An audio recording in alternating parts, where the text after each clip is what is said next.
열왕기하 3장 16절입니다. 그가 이르되 여호와의 말씀이 이 골짜기에 개천을 많이 팔아 하셨나이다. 아멘. 본문은 남쪽 제4대 여호사밧 왕, 그리고 북쪽 이스라엘 아래 제9대 요람 왕 때 엘리사가 성령이 하시는 역사의 갑절의 능력을 받고 엘리사의 세 번째 성령의 사역입니다. 오늘 설교 제목은 개천을 많이 팔아. 성경 본문은 열왕기하 3장 1절에서 24절까지 말씀입니다.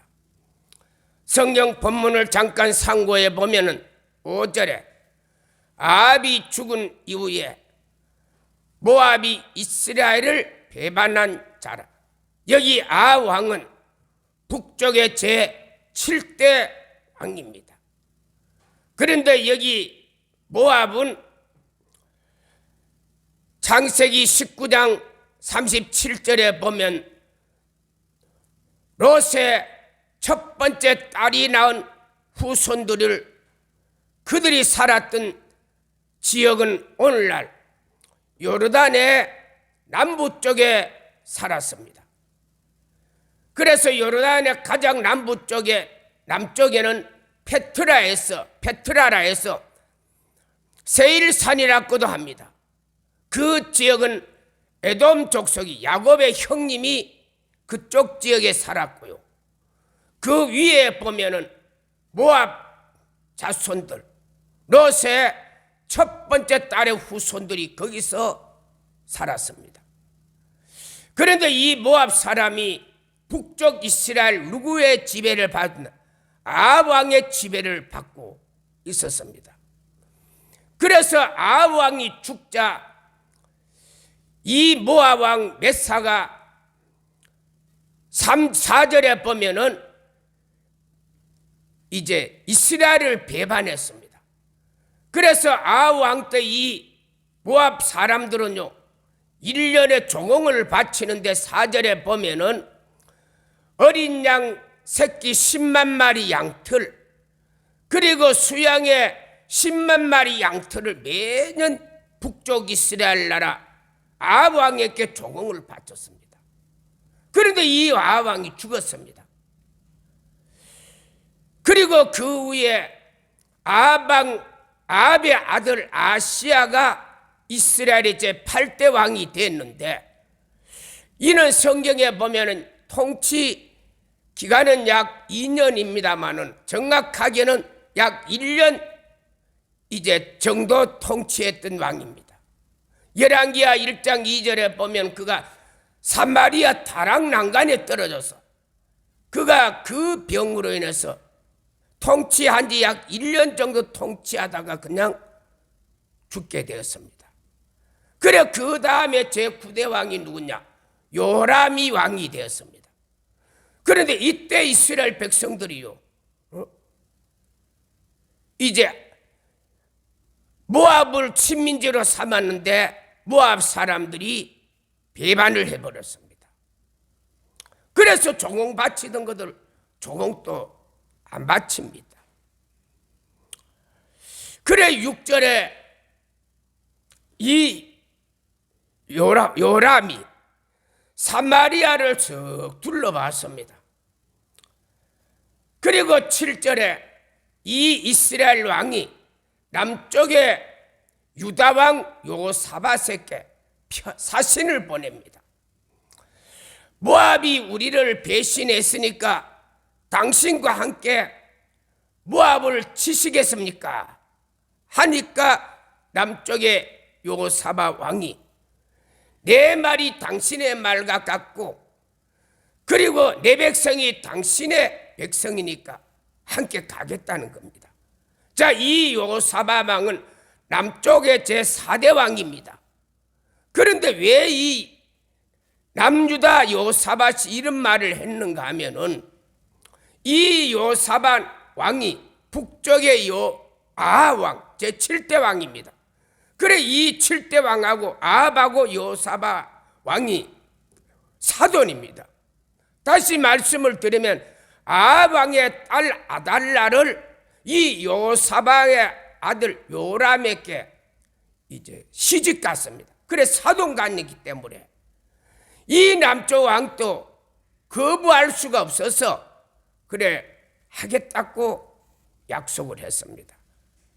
그래 8절에 이 이스라엘 왕이 말합니다. 우리가 어디로 가리까 하니까 이 요사바 왕이 에돔 광야로 갑시다. 그래서 9절에 보면은 남쪽 이스라엘 왕, 북쪽 이스라엘 왕, 그리고 에돔 왕, 세 나라 이제 왕들이 연합군이 되어서 어디를 치느냐? 에돔 광야를 지나서 모압의 땅을 치려고 이제 연합군을 결성해서 공격을 했습니다. 그런데 7일 광야길로 갔는데 물을 얻지 못했어요. 그러니까 10절에 이스라엘 왕이 하는 말이 여호와께서 우리를 모압에게 맡기셨다. 그래 절망이었습니다. 7일을 광야로 가는데 7일을 물을 얻지 못했으니까 사람이든 짐승이든 견디기가 힘듭니다. 이때 11절에 요사바 왕이 이스라엘의 선지자들 가운데 물을 만한 선지자가 없느냐 하니까 왕의 신하 가운데 한 사람이 엘리야께 물을 붓던 엘리사라는 선지자가 있다는 거예요. 자, 이 말은 아주 엘리사를 경멸하고 모독하는 말입니다. 그래 이제 이 엘리사가 14절에 보면은 초청을 받아 왕의 부름을 받아 이 세 왕을 만났습니다. 그래 엘리사가 아주 기분이 나빠. 자기를 그렇게 멸시하니까 그래서 엘리사가요 여호와의 살아 계심을 내가 두고 맹세하노니 요사바 왕의 얼굴이 아니었다면 나는 여기 오지도 아니하고 당신들은 나를 보지도 못할 것이다 하고 분노했습니다. 그리고 15절에 엘리사가 마음이 아주 상했습니다. 그래 이 엘리사를 초청하려 하면 좀 좋게 말해서 초청을 해야 되는데 엘리야에게 물을 붓던 엘리사가 있다. 아주 기분 나쁘게 조롱하는 말로 초청을 했으니까 엘리사가 아주 기분이 나빴습니다. 그래서 15절에 엘리사가 검은고 탈자를 불러오라. 그래 이 상태에서는 하나님의 말씀을 선포할 수가 없었어요. 그래 검은고 탈자를 불러와서 검은고를 타니까 이 엘리사의 마음이 조금 누그러졌습니다. 그랬더니 여호와의 손이 엘리사에게 나타났어요. 그래서 16절에 엘리사가 이제 예언을 합니다. 이 산골짜기에 개천을 많이 팔아. 그러면 이제 17절에 바람도 비도 오지 아니하는데 이제 물이 사람하고 짐승이 먹을 물을 마시게 되리라. 이렇게 엘리사가 예언을 했습니다. 그래서 이 세 나라 연합군이 이 골짜기에 개천을 그날 많이 팠습니다. 그리고 20절에 아침 소재 드릴 때 물이 에돔에서 물이 흘러나왔어요. 아침 소재라는 것은 이스라엘 나라는 구약시대 아침 저녁으로 하나님 앞에 번제를 드립니다. 아침에.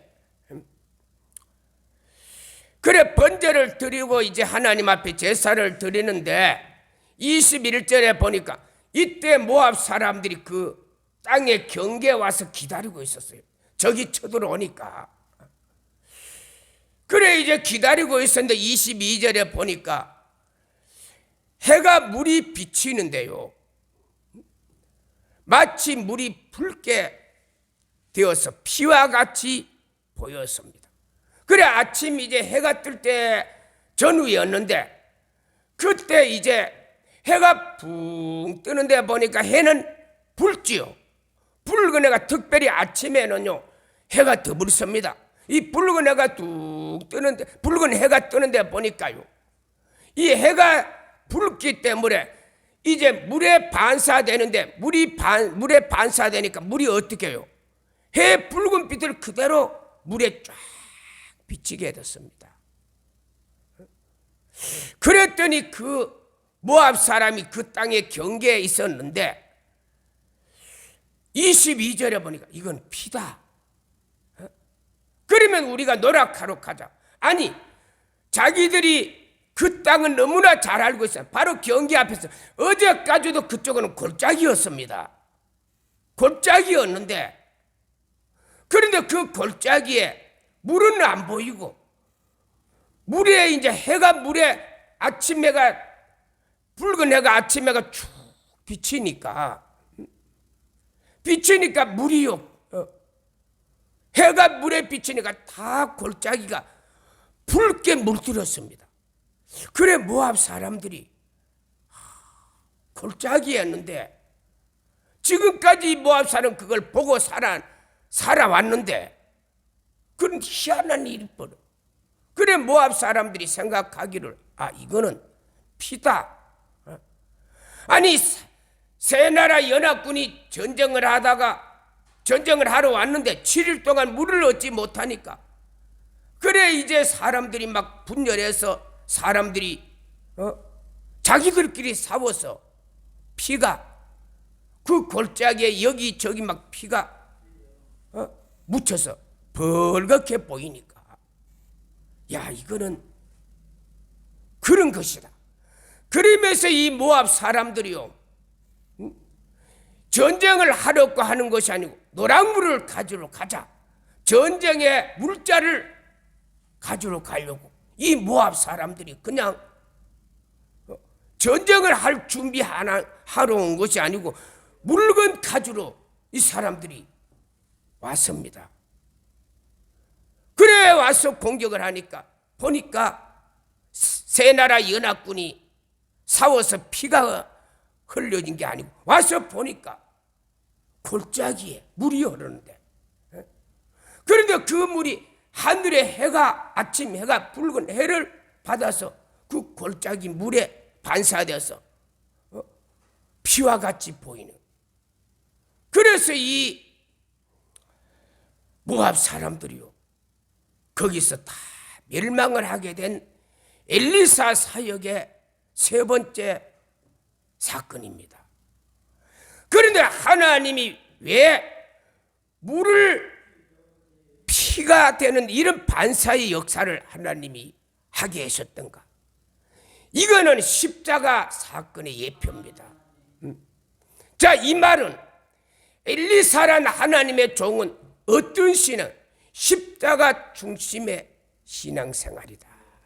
그래 여기 보면 십자가라는 내용은 하나도 안 나옵니다. 그러나 여기 보면요, 성경을 자세히 살펴보면 이거는요, 엘리야가 얼마나 십자가 신앙으로 세워져 있었던가를 가르쳐주는, 엘리사가 얼마나 십자가 사람으로 세워져 있었던 것을 가르쳐주는 예표입니다. 그래서 십자가라는 단어는 없지만 이 내용은 십자가 사건입니다. 자, 요한일서 5장 6절에서 8절에 보면 물과 피로 임하신 예수님, 성령이 이를 증거하니 성령은 진리니라.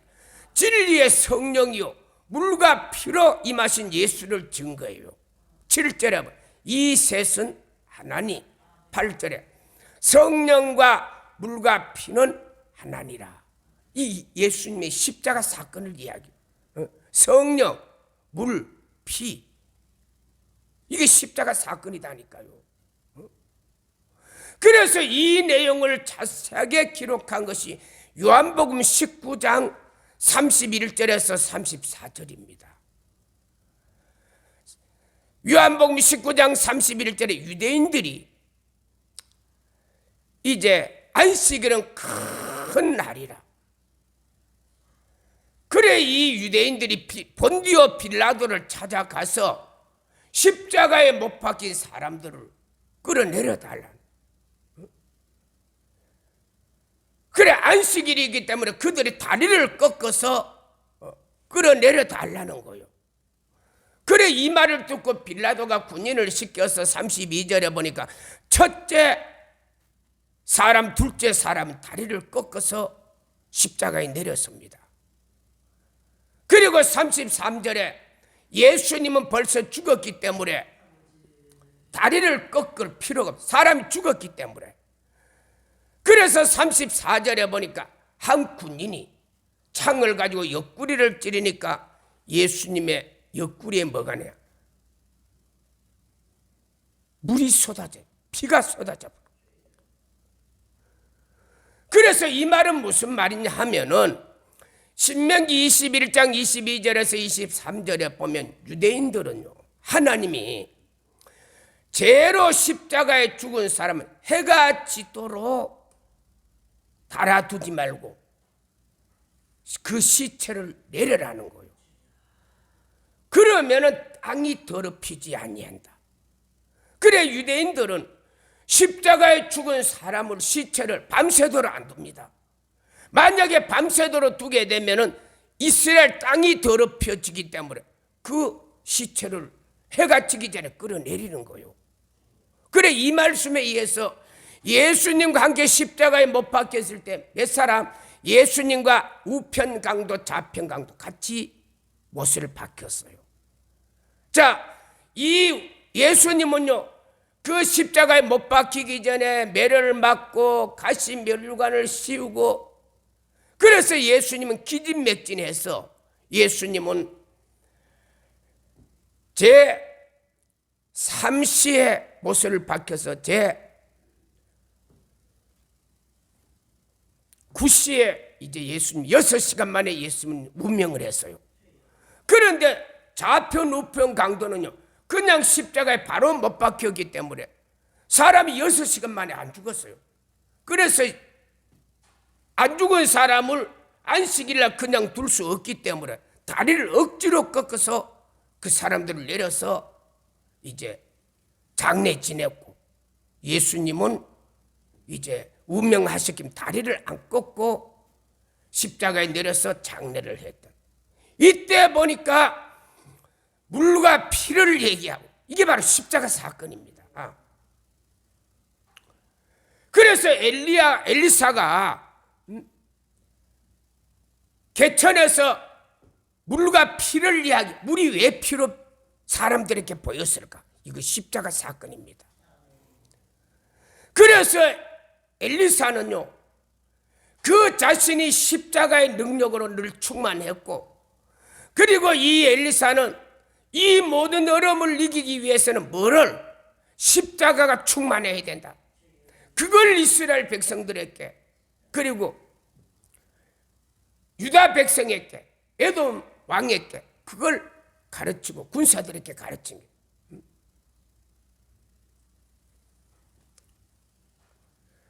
그래서 엘리사는요 늘 십자가 신앙으로 살았던 사람이 엘리사였습니다. 그런데 여러분, 이 물과 피가 어디에 나오느냐? 요한복음 2장 1절에서 11절에 예수님이 갈릴리 가나 혼인잔치 첫 번째 사건이 물이 포도주로 변하는 사건, 이게 바로 십자가 사건의 예표다니까요. 그래 예수님이 인류에 이 세상에 와서 첫 번째 이적 기사를 물이 피가 되는 사건, 이거 십자가 사건의 예표입니다. 자, 요한복음 2장 1절에 보면은 사흘째 되는 날에 갈릴리 가나에 혼인 잔치가 있었습니다. 그때 예수님의 어머니가 초청이 되었고, 그리고 2절에 보면은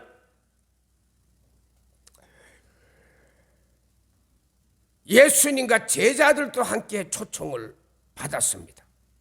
여기 가나는 어디냐면 갈릴리 바다 최남단에서 서남쪽으로 약 50km 떨어져 있으니까 가나 지역입니다.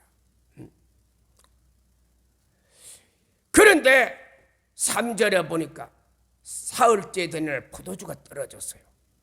그래 예수님의 어머니가 예수님께 가서 포도주가 없다. 4절에 예수님이 하신 말씀이 여자여 나와 무슨 상관이 있습니까? 그리고 때가 아직 이르지 아니했다. 그랬더니 5절에 예수님의 어머니가 하인들에게 예수님이 무슨 말씀을 하든지 그대로 하라. 그리고 6절에 예수님이 물을 두세 청 터는 항아리에 물을 채워라. 그래서 거기에 2말에서 3말 뜨는 항아리가 6개 거기 있어서 그 잔치집에 거기 물을 다 갖다 부었습니다. 그리고 7절에 아구까지 채웠습니다.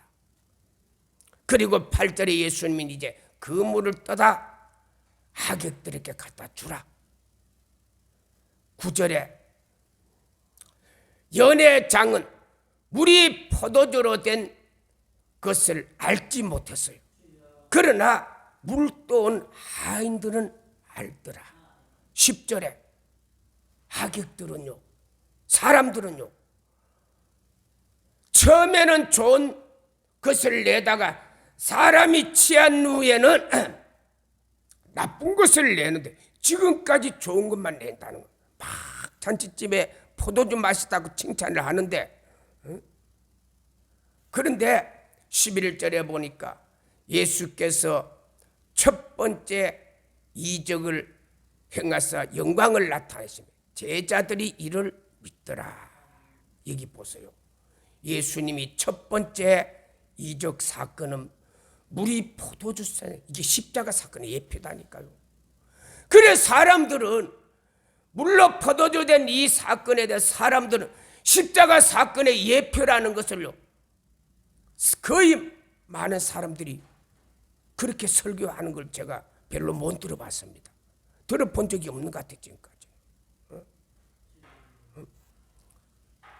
왜 그 기적? 이게 바로 십자가 사건의 예표다니까. 자, 포도주가 뭐요? 포도주는 마태복음 26장 26절에 예수께서 그들이 먹을 때 떡을 떼어서 그리고 축사하시고 27절에 이것은 내 몸이다. 그리고 28절에 잔을 가지시고 이 잔은 내 제3을 넣게 하는 피 언약이다. 그래서 보세요. 떡과 포도주는 뭐요? 떡은 예수님의 몸이고 포도주는 예수님의 피다니까요. 그래 갈릴리 가나에 예수님이 첫 번째 물로 포도주로 십자가 사건을 사람들이 못 알아듣도록 약간 포도주로 바꿔버렸어요. 그런데 이 갈릴리 가나의 혼인잔치에 물이 포도주가 된 것은 십자가 사건의 예표입니다. 예표.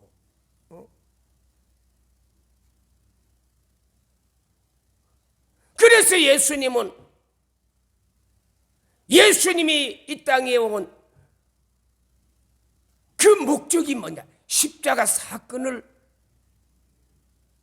사람들에게 설명하기 위해서 그 첫 번째 기적 이사를 행했는데, 그런데 사람들은요 그 십자가 사건 이해를 아무도 못했다니까요. 사람이 눈치 못 챘다니까요. 그리고 모세도요. 모세가 애굽에 가서 첫 번째 이적 기사가 뭐냐? 물이 피가 되는 사건이다니까요. 이것도 십자가 사건의 예표다.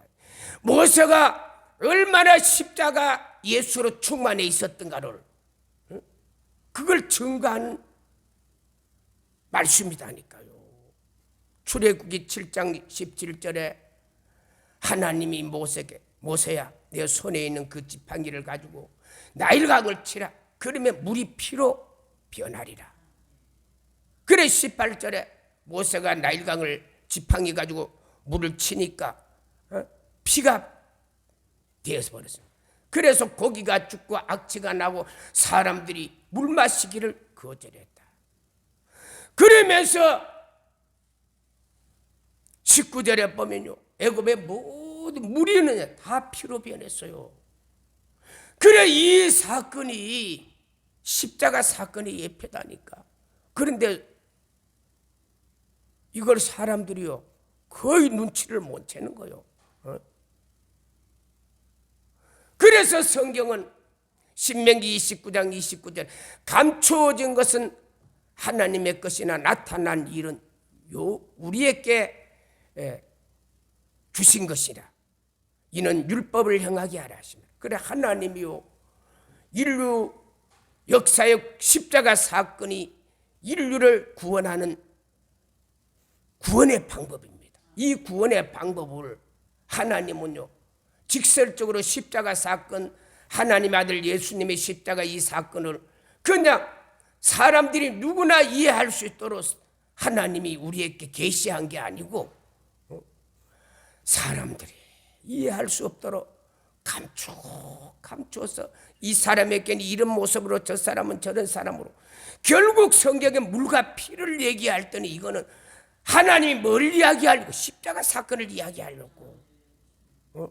그래서 모세께도 물이 피가 되고 하는 이 첫 번째 기적은요 아무도 십자가 사건으로 이해를 못했어요. 그리고 엘리사에게도 개천에 물을 파니까 그 개천의 물이 해가 비쳐서 그 물이 붉게 변하는 거. 그런데 이 모압 사람들이 이건 피다 이것도요 십자가 사건을요. 그런데 사람들은 이해를 못한 거예요. 그걸. 가나 혼인잔치도 역시 마찬가지입니다. 그렇게 그걸 했지만은 아무도 이걸 십자가 사건으로 이해를 못한 거예요. 사람들이. 그래서 마태복음 13장 11절에 천국의 비밀이 너희께는 허락돼서 그들에게는 아니니라.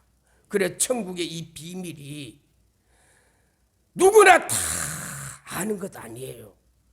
진짜 예수로 충만한 사람들은 성경을 보면은 이 성경이 무슨 말씀을 계시하고 있는지 무엇을 말씀하려고 하는지 천국의 비밀을 아는 자도 있고 모르는 자도 너무 많아요. 그래서 이 결론의 말씀을 드리면은 엘리사는 개천의 물을 피로 사람들에게 바뀌는 이 세 번째 엘리사의 이적 사건이에요. 이 사건은 엘리사가 얼마나 예수 십자가 사건으로 충만해 있었고 그리고 예수의 십자가 사건을 이 연합군 전쟁을 통해서 네 나라 사람들에게 북쪽 이스라엘 나라, 남쪽 이스라엘 나라, 에돔 왕, 모압 왕, 네 나라 왕 그리고 후대의 수많은 사람들에게 이 사건이 회자되고 회자될 때 하나님은 사람들이 십자가 사건으로 이해하기를 바라고 그 하나님의 간절한 바람이 누구를 통해서 엘리사를 통해서 증거하는 이 십자가의 사건의 은혜가 오늘 저와 여러분에게도 충만하기를 예수님의 이름으로 축복합니다. 생명과 능력과 자비의 우리